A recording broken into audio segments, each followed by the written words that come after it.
Joining me right now to talk more about that is former Acting Department of Homeland Security Secretary Chad Wolf. Chad, it's great to have you this morning. Thanks very much for joining us.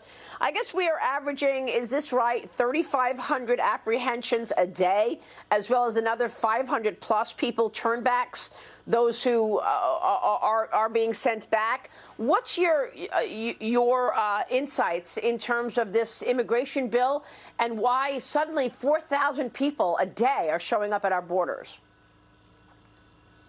Well, thanks for having me on, Maria. You're absolutely right on the numbers. It's about 3,500 per day that we're seeing cross that border illegally. As you indicated, a number of other numbers as far as gotaways. So it's very concerning. We are in a crisis on that southwest border at the moment, both from a security perspective and a humanitarian perspective. And the reason they're coming is, I think it's very simple. Whether it's the policies, the EOs, and now this amnesty legislation, we are sending a signal, the Biden administration is sending a signal to the human smugglers, the traffickers, and everyone else south of that border that it's okay to come into the country because you will be released into the interior where you can then disappear and live and work, which is the ultimate goal for many of these individuals.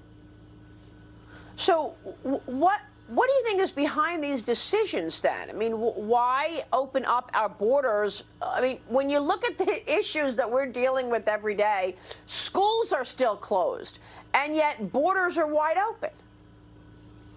Yeah. So I think a couple of factors at play, and I think you're exactly right. When we talk about that southwest border, we talk about not only the security of the American people and the security of those communities down there, but we're also talking about a health crisis.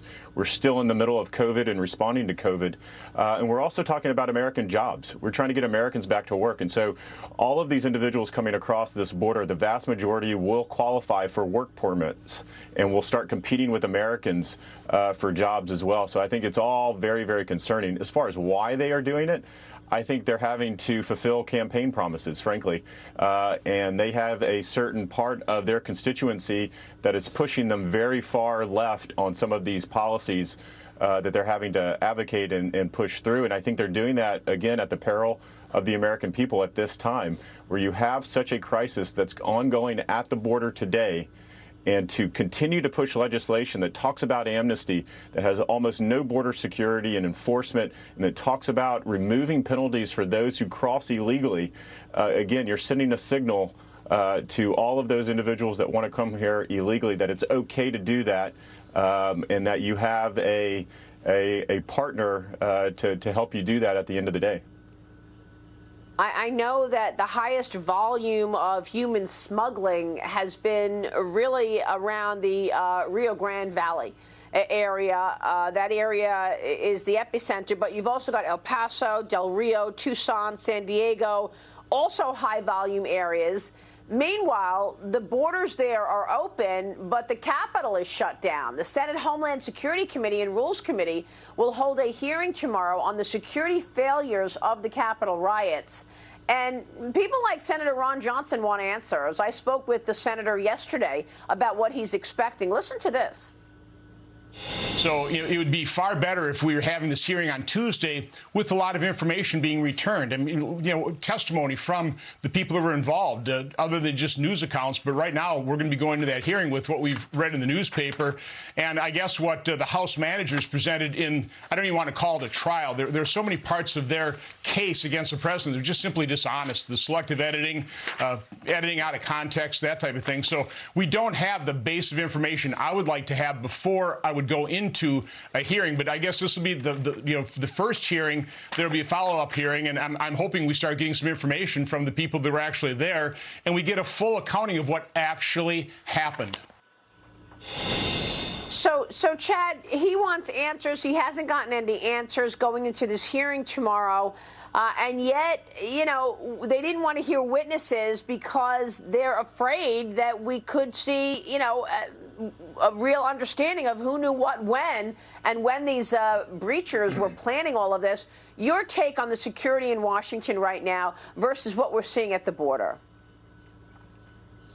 Yeah, just to reemphasize on the border, you have MPP, which is ongoing now. You have individuals coming across that border illegally while still communities along that border are shut down.